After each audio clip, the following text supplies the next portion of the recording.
Hello students, C programming language की lecture series में आपका स्वागत है। इस वीडियो में हम सीखेंगे स्विच केस। स्विच केस हम जनरली यूज करते हैं जहां पर हमारा इफ एल्स यूज होता है, तो ऑल्टरनेट ऑप्शन के रूप में हम यहाँ पर स्विच केस को यूज कर सकते हैं। अब मैं आपको एक प्रोग्राम यहाँ पे बताऊंगा जिसमें एक मेन्यू ड्रिवन प्रोग्राम बना के दिखाऊंगा मैं आपको इफ एल्स से, फिर हम उसी सेम प्रोग्राम को स्विच से रिप्लेस करके देखेंगे। तो हम मान लीजिए एक मेन्यू ड्रिवन प्रोग्राम बनाना चाह रहे हैं जिसमें हमें addition, subtraction, multiplication, division perform करना है। और एक मेन्यू ड्रिवन हमारे सामने एक मेन्यू आना चाहिए जिसमें लिखा होना चाहिए press 1 for addition, press 2 for subtraction, press 3 for multiplication, press 4 for division. तो यूजर उनमें से कोई एक चॉइस डालेगा, जो यूजर चॉइस डालेगा उस चॉइस के अकॉर्डिंग हम वो ऑपरेशन परफॉर्म करेंगे और वही पर्टिकुलर आउटपुट प्रिंट कराएंगे जो यूजर ने डिमांड किया होगा। तो सबसे पहले मैं यहाँ पे प्रोग्राम स्टार्ट करता हूँ। तो मैंने लिखा यहाँ पे इंट मेन। इस प्रोग्राम से देखिए हमारी दोनों चीजें क्लियर होंगी, एक हमारे इफ एल्स का भी एक प्रोग्राम हो जाएगा और साथ में उसके बाद हम स्विच केस को भी जब करेंगे स्विच, तो यहाँ पे स्विच केस भी हमें समझ में आएगा। तो अब मुझे दो नंबर को ऐड करने के लिए एक वेरिएबल ए चाहिए, एक बी, जिसमें मैं दो नंबर यूजर से मांगूंगा, और एक आंसर वेरिएबल ले लिया मान लीजिए मैंने, जिसमें मैं आंसर मतलब जो भी मेरा कैलकुलेशन के बाद आंसर स्टोर होगा वो मैंने यहाँ पे ले लिया। एक वेरिएबल में एक्स्ट्रा यहाँ पे ले लेता हूँ चॉइस, मैंने उसका नाम सी एच दे दिया। अब यहाँ पर हम सबसे पहले एक मेन्यू प्रिंट करा लेते हैं, या फिर हम सबसे पहले ए और बी की वैल्यू मांग लेते हैं। तो मैंने एक मैसेज प्रिंट कराया, enter the value of A and B, क्योंकि हमारे को कोई भी ऑपरेशन परफॉर्म करना है तो ए और बी की वैल्यू हमें चाहिए, दैट इज मस्ट।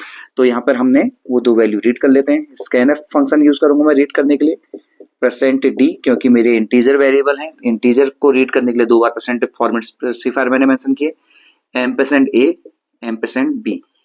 एम्परसेंड ए का एड्रेस, एम्परसेंड बी का एड्रेस। यहाँ पर जो एम्परसेंड है ये मेरा एड्रेस लाने का काम कर रहा है ए और बी वेरिएबल का। तो ए और बी में जो भी वैल्यू यूजर ने डाली होगी वो स्टोर हो जाएगी। अब इसके बाद मुझे डायरेक्ट ऑपरेशन परफॉर्म नहीं करना है। अब मैं एक मेन्यू प्रिंट कराना चाहता हूँ यूजर को। मैं उससे बोलता हूँ press 1 for addition.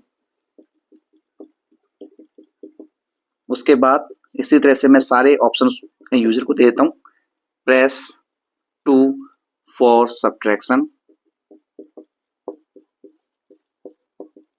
press 3 for multiplication, press 4 for division। तो ये चार ऑप्शन मैंने दे दिए। तो यूजर ऑफ कोर्स 1 2 3 4 ये वेन्यू पड़ेगा कि मुझे 1 प्रेस करना है या 2 प्रेस करना है, 3 प्रेस करना है या 4 प्रेस करना है। जो भी ऑपरेशन उसका डिजायर्ड होगा उसके अकॉर्डिंग उसको एक चॉइस मिल गई। अब जब ये चार चॉइस यूजर पढ़ेगा तो वो चार नंबर एंटर नहीं करेगा, वो नंबर केवल एक एंटर करेगा, जिसको स्टोर कराने के लिए मैंने एक वेरिएबल ले रखा है सी एच। तो उस चॉइस को, क्योंकि यूजर ने जो भी नंबर डाला मुझे उसको भी स्टोर करना है, तो मैंने ये सी एच में यहाँ पे इसको स्टोर कर दिया। तो अब मेरे पास ए और बी की वैल्यू आ गई है, मेरे पास चॉइस आ गई है। चॉइस से ये डिटरमाइन हो जाएगा कि कौन सा ऑपरेशन यूजर परफॉर्म करना चाहता है। तो अब इस सी एच की वैल्यू, जो यहाँ पे सी एच है, इस सी एच की वैल्यू के अकॉर्डिंग ही हमारा ऑपरेशन डिसाइड होगा। 1 एडिशन के लिए, 2 सब्ट्रैक्शन के लिए, 3 मल्टीप्लिकेशन के लिए, 4 डिवीजन के लिए। तो सी एच यहाँ पर हमारा एक डिसीजन मेकर है कि यहाँ पर कौन सा ऑपरेशन परफॉर्म होगा, ये सी एच डिसाइड करेगा। तो सबसे पहले मैंने यहाँ पे लिख लिया, कंडीशन लगाई, if C H equal to 1। तो ये सी एच इक्वल टू 1 का मतलब ये है कि यहाँ पर मैं चॉइस को कंपेयर कर रहा हूँ 1 से। अगर यानी कि मेरी चॉइस की वैल्यू 1 के बराबर है तो मुझे परफॉर्म करना है एडिशन।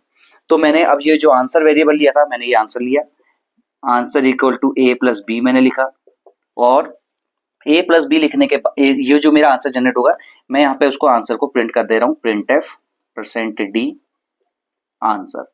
इस तरह से मैंने प्रिंट किया और ये कंडीशन कर दी यहाँ पे क्लोज। तो मेरा जो भी आंसर जनरेट हुआ, तो देखिए यहाँ पर होगा क्या, ए और बी की वैल्यू डालेगा यूजर के सामने मेन्यू प्रिंट होगा।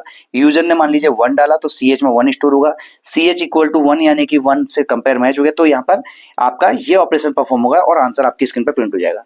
तो ये जब ऑपरेशन परफॉर्म हो गया तो बाकी पार्ट में नहीं जाएगा, तो हम यूज कर रहे हैं एल्स इफ। मान लीजिए यहाँ पे एल्स इफ, तो ये अगर ट्रू हो गया तो एल्स इफ पार्ट में उसको नहीं जाना है। लेकिन मान लीजिए फॉल्स हो गया, यूजर ने मान लीजिए 2 डाला था या 3 डाला था या 4 डाला था, तो हम आगे के भी केस डिफाइन करते हैं। तो पहला तो हमने ले लिया सी एच इक्वल टू 1, दूसरा हमारा केस आ गया C H equal to 2। Same case में मैंने आंसर कैसे कैलकुलेट करूंगा यहाँ पे, क्योंकि दूसरा वो है ऑप्शन है सब्ट्रैक्शन का, तो मैंने यहाँ पे लिख दिया a माइनस बी, और यहाँ पे मैंने आंसर प्रिंट करा दिया। उसके बाद तीसरा केस मेरा हो गया else if CH equal to 3, यहाँ पे भी मैंने आंसर इक्वल टू, तीसरा ऑप्शन मेरा है मल्टीप्लिकेशन का, तो मैंने A इंटू B लिख दिया और प्रिंट कर दिया आंसर। उसके बाद नेक्स्ट केस मेरा बचता है डिवीजन का। तो देखिए मैं डिवीजन में एल्स में नहीं डालूंगा डिवीजन को, क्योंकि वैसे तो मेरा लास्ट केस बचता है डिवीजन के लिए, तो मैं एल्स लिख के डिवीजन परफॉर्म कर दूं सही है, लेकिन ऐसा भी तो हो सकता है कि यूजर 1 2 3 4 के अलावा कोई ऐसा नंबर डाल दे जिसको हैंडल करने का मैंने कोड ही नहीं लिखा है। तो एक एल्स वाला पार्ट में रखूंगा इनवैलिड चॉइस के लिए, कि इन 4 नंबर के अलावा यूजर ने कोई नंबर डाला तो वो इनवैलिड चॉइस प्रिंट कर देगा। तो यहाँ पर फिर से मैं एल्स इफ ही यूज करूंगा, इसीलिए तो मैं यहाँ पे लिख देता हूँ CH equal to 4, answer equal to A divided by B। अभी यहाँ पर प्रॉब्लम ये आएगी कि हमने जो इंटीजर डिवाइडेड बाय इंटीजर रखा है, तो यहाँ पर ये एक्यूरेट आंसर जनरेट नहीं करेगा, क्योंकि मेरा इंटीजर डिवाइडेड बाय इंटीजर का आंसर इंटीजर आता है C लैंग्वेज में। तो अगर आपको ये चीज समझनी है कि कैसे हम इसको सही कर सकते हैं, तो आप प्रीवियस वीडियो में देख सकते हैं जहां पर मैंने टाइप कास्टिंग को समझाया है। तो फिलहाल अभी हम इसको, अभी हमारा मेन कंसर्न स्विच को समझना है। तो ये प्रिंट किया मैंने, आंसर को प्रिंट कर दे रहा हूं। तो ये अब मेरे देखिए चॉइस 1, चॉइस 2, चॉइस 3, चॉइस 4 चारों केस डिफाइन हो गए। अब बचा ऐसा केस जिसमें यूजर इन 1 2 3 4 के अलावा कुछ वैल्यू डाल सकता है, तो मैंने उसको लिख दिया एल्स के अंदर। तो एल्स के अंदर मैं प्रिंट कर दूंगा। अब देखिए ये, क्योंकि मेरा कोई ऑपरेशन तो परफॉर्म होना नहीं है, लेकिन यहाँ पे मैं यूजर को एक मैसेज जरूर दे दूंगा ताकि यूजर समझ जाए कि जो वैल्यू हमने डाली है वो किसी भी चॉइस का पार्ट नहीं है। ये एल्स लिखा मैंने। उसके बाद मेन फंक्शन को मैं यहाँ पे क्लोज कर दूंगा, रिटर्न 0 लिखूंगा, मेन को क्लोज कर दूंगा। तो ये एक मेन्यू ड्रिवन प्रोग्राम बन गया इफ एल्स का, जिसमें हम एक चॉइस यूजर को दे रहे हैं और ऑपरेशन परफॉर्म कर रहे हैं, एडिशन, सब्ट्रैक्शन, मल्टीप्लिकेशन, डिवीजन। तो यहाँ पर अब इसी प्रोग्राम को, सेम प्रोग्राम को हम स्विच से करेंगे और देखेंगे क्या चीजें हमें डिफरेंस देखने को मिलता है। तो अब सेम प्रोग्राम को स्विच केस से करते हैं। कुछ पार्ट जो कॉमन है, जो दोनों में यूज होगा, वो मैंने यहाँ पे रखा हुआ है, बाकी मैंने इरेज कर दिया है। तो देखिए A और B यूजर से हमने इनकी वैल्यूज को मांगना ही है, आंसर हमें चाहिए, CH में चाहिए। तो मेन्यू फिर से मैंने प्रिंट किया, यूजर से A और B की वैल्यू मांग चुका हूँ और चॉइस यूजर से ले चुका हूँ। तो अब हमारे पास स्विच केस, दो यहाँ पे कीवर्ड यूज कर रहा हूं मैं। वैसे जो हमारे कीवर्ड इस पूरे प्रोग्राम में यूज होने वाले हैं, जो नए कीवर्ड है वो आपको बता दूं। एक स्विच कीवर्ड है, एक केस बोलते हैं, एक आपका ब्रेक इसमें हम यूज करेंगे, और एक हम यूज करेंगे इसमें डिफॉल्ट। तो यहाँ पर ये 4 कीवर्ड्स जो नए इंट्रोड्यूस होंगे अभी, जो हम इसको यूज करेंगे, कहाँ पे किसका कैसे यूज होगा वो मैं समझाऊंगा। तो अब देखिए, अब मेरा जो वेरिएबल जिस पे डिपेंडेंट मेरा पूरा लॉजिक है कि मेरा कौन सा ऑपरेशन परफॉर्म होना है, वो CH है। यहाँ पे एक तरह से हम कह सकते हैं कि यहाँ पर डिसीजन मेकर अगर कौन सा वेरिएबल है, तो आप बोलेंगे कि CH एक डिसीजन मेकर वेरिएबल है। तो कैसे शुरुआत की जाती है, अब हमको इफ एल्स कुछ नहीं लिखना है, इफ एल्स कुछ भी नहीं आएगा। तो मैंने यहाँ पे लिखा स्विच। अब स्विच लिखने के बाद मैंने पैरेंथेसिस यूज किए। अब स्विच के बाद आप वो डिसीजन मेकर को यहाँ पे लिखते हैं जो डिसाइड करता है कि कितने टोटल हमारे पास कैसे कैसे केसेस हैं। जैसे हमारे पास CH है, तो CH की वैल्यू अगर 1 है तो हमें कुछ ऑपरेशन परफॉर्म करना है, 2 है तो सब्ट्रैक्शन करना है, 3 है तो मल्टीप्लिकेशन करना है, तो CH है डिसीजन मेकर। तो यहाँ पर मैं उस CH का नाम लिख दूंगा स्विच लिखने के बाद। अब स्विच यहाँ पे स्विच को स्टार्ट करने के लिए बॉडी जब हम स्विच की स्टार्ट करते हैं, तो सेम यहाँ पे हम ब्रेस को यूज करेंगे। अब ब्रेस हुआ। अब यहाँ पर देखिए, इस CH की पहली पॉसिबल वैल्यू क्या है जो यूजर एंटर कर सकता है, ये हमें देखनी होगी। CH की पहली पॉसिबल वैल्यू है 1, दूसरी पॉसिबल वैल्यू है 2, तीसरी पॉसिबल वैल्यू है 3, चौथी पॉसिबल वैल्यू है 4, और पांचवी पॉसिबल वैल्यू है अदर देन दिस 4, यानी कि अदर, यानी कि 1 2 3 4 के अलावा कोई अदर नंबर डाल दिया। तो हमारे पास टोटल केस बने 1 2 3 4 5। तो देखिए, अब इसके अंदर जो केस कहते हैं, तो ये जो पहली वैल्यू CH की जो पहली पॉसिबल वैल्यू है, वो ही पहला केस बन जाती है। तो यहाँ पर अगर मैं देखूं, तो ये मेरा जो मैं लिखूंगा पे केस, ये सब स्मॉल लेटर में, कोई भी मैंने कैपिटल लेटर यूज नहीं किया है। तो इस CH की पहली पॉसिबल वैल्यू है 1, तो मेरा वही पॉसिबल वैल्यू को मैं यहाँ पे लिखता हूँ 1 और लिखता हूँ कॉलन। तो ये मेरा स्विच और ये मेरा केस। अब पहली पॉसिबल वैल्यू ही पहला केस बन गया मेरा। मान लीजिए मैंने यहाँ पे यूजर से बोला होता press 11 for addition, press 22 for subtraction, press 33 for multiplication, press 44 for division, और जो भी यूजर ने वैल्यू डाली थी CH की वैल्यू 11, 22, 33, 44 मान लीजिए पॉसिबल होती, तो फिर वो केस मेरा 1 नहीं होता, फिर मेरा केस होता 11। यानी कि मैंने क्या बताया आपको कि CH की पहली पॉसिबल वैल्यू ही पहला केस मेरा बनेगा। तो देखिए यहाँ पे समझिए इसको, अब मैंने केस 1 लिखा। अब केस 1 लिखने के बाद फिर मुझे कोई ऐसे कर्ली ब्रेसेस वगैरह नहीं लिखने होते हैं, इस बात का हम ध्यान रखेंगे। कर्ली ब्रेस हमें यहाँ पे यूज करना था जहाँ पे स्विच स्टार्ट किया और स्विच को जहाँ पे एंड करेंगे। तो केस लिखने के बाद अब यहाँ पे मैं सीधे लिखूंगा लॉजिक मेरा जो answer equal to A plus B, और आंसर की वैल्यू को मुझे अगर प्रिंट कराना है तो मैंने लिखा प्रिंटेड परसेंट डी आंसर। अब देखिए ये मेरा पूरा कंप्लीट हो गया। अब यहाँ पर जैसे हम क्या करते हैं, स्टार्ट और एंड करते हैं, तो इसमें स्टार्ट समझ लीजिए कॉलन से स्टार्ट हो रहा है, और एंड के लिए मैं एक कीवर्ड यहाँ पे यूज करता हूँ ब्रेक। तो होता क्या है, जैसे ही CH की वैल्यू मान लो यूजर ने 1 डाली थी, तो यहाँ पर स्विच में आया, तो मैपिंग होती है इसमें डायरेक्ट वैल्यूज की, तो CH 1 से सीधे डायरेक्टली जंप करेगा पहले केस में, और पहला केस स्टार्ट होगा यहाँ से और एंड होगा वहां पे जहां पर लिखा है ब्रेक। अगर मैं ब्रेक वर्ड यूज नहीं करूंगा तो वो सीधे अगले केस में मेरा एंटर कर जाएगा। तो इसलिए ब्रेक यहाँ पे यूज करना इसलिए जरूरी है ताकि मैं ये पता लगा सकूं, मतलब मुझे ये पता चल जाए कि मेरा केस यहाँ पर 1 यहाँ पर एंड हो गया। तो ये हो गया। अब देखिए CH की दूसरी पॉसिबल वैल्यू क्या है, CH की दूसरी पॉसिबल वैल्यू है केस 2, कि CH की दूसरी पॉसिबल वैल्यू है 2। तो यहाँ पे मैंने लिख दिया फिर से answer equal to A minus B print percent D answer. तो यहाँ पर लिखा मैंने, फिर से मैं यहाँ पे ब्रेक लिखूंगा। अब उसके बाद इस केस की CH की तीसरी पॉसिबल वैल्यू है 3, तो केस 3 बन गया मेरा। जो वैल्यूज हैं वही मेरे केसेस हैं, फिर से मैं आपको बता रहा हूं, answer equal to A into B print percent D answer. तो CH यहाँ पर मेरा तीसरा केस भी होगा जिसमें मैंने मल्टीप्लिकेशन करना था, फिर से मैंने ब्रेक लिखा। ब्रेक हर केस को एंड करने के लिए मैंडेटरी है। चौथा केस हो गया मेरा CH की चौथी पॉसिबल वैल्यू 4, यहाँ पे मैंने लिख दिया answer equal to A divided by B print answer print percent D answer, फिर से ब्रेक। तो मेरे चारों केस जो CH की 4 पॉसिबल वैल्यू थी उसके लिए मैंने 4 केस यहाँ पे बना दिए। तो आप अगर देखें इसको कोरिलेट करें इफ एल्स से, तो हमने लिखा था if CH equal to 1, if CH equal to 2, if CH equal to 3, CH equal to 4। तो वो जो इक्वल टू 1 2 3 4 लिखा था वो यहाँ पर केसेस 1 में कन्वर्ट हो गए। अब पांचवी पॉसिबल वैल्यू क्या है कि मैं 1 2 3 4 के अलावा 5 डाल दे रहा हूँ, 6 डाल दे रहा हूँ, या कोई नेगेटिव नंबर डाल दे रहा हूँ, तो वो पांचवी पॉसिबल वैल्यू है। तो उस पांचवी पॉसिबल वैल्यू को हैंडल करने के लिए इन केसेस के अलावा एक कीवर्ड आता है डिफॉल्ट।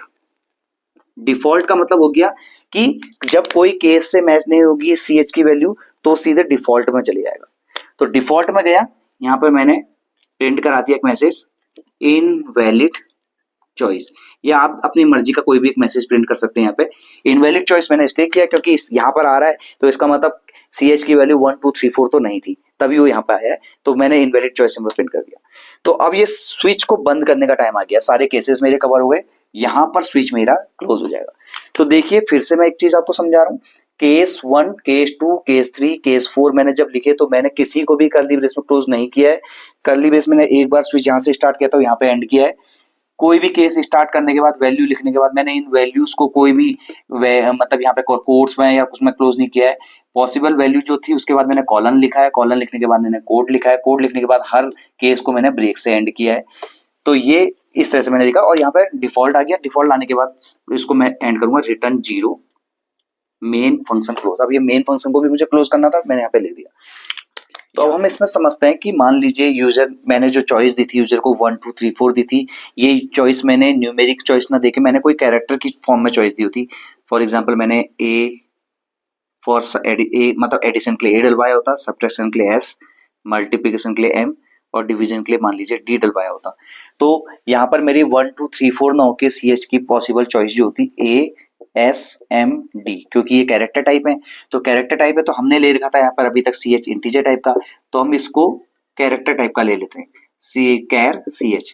अब क्योंकि CH को रीड करने में मैंने यहाँ परसेंट D लिखा था तो यहाँ पे भी मैं परसेंट C कर दूंगा।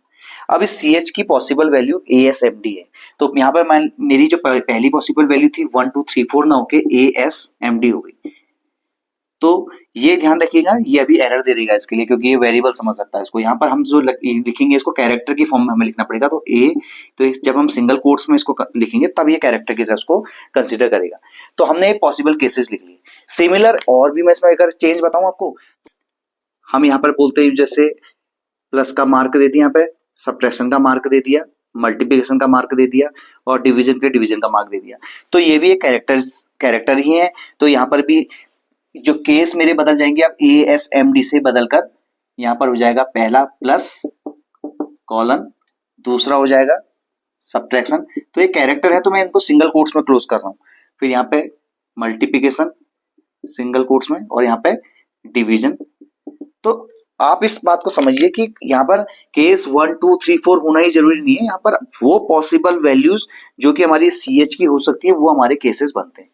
तो ये तो एक हुआ कि हम चलिए चॉइस की जो वैल्यू है उसके अकॉर्डिंग अपने केस की वैल्यूज हम लेंगे। अब यहाँ पर जो केस की वैल्यूज होती हैं, अभी मेरे मन में ये ख्याल आया कि मैं ऐसा बोल देता हूँ, मान लीजिए 1.1 फॉर कुछ पर्टिकुलर ऑपरेशन के मैंने बोल दिया 1.1 1.2 1.3। तो अब उस केस में आप सोचेंगे कि हम उसको फ्लोट ले लेंगे चॉइस को और यहाँ पर चॉइस 1.11, नहीं, ऐसा नहीं पॉसिबल है, क्योंकि जो केसेस की वैल्यू होती है हमारे पास स्विच में वो केवल कांस्टेंट वैल्यू होती है और वो इंटीजर कांस्टेंट हम उसको बोल सकते हैं, इंटीजर कांस्टेंट। तो ये जो पॉसिबल वैल्यूज हैं यहाँ पर केसेस की, ये फाइनली हमारे इंटीजर कांस्टेंट की फॉर्म में आनी चाहिए।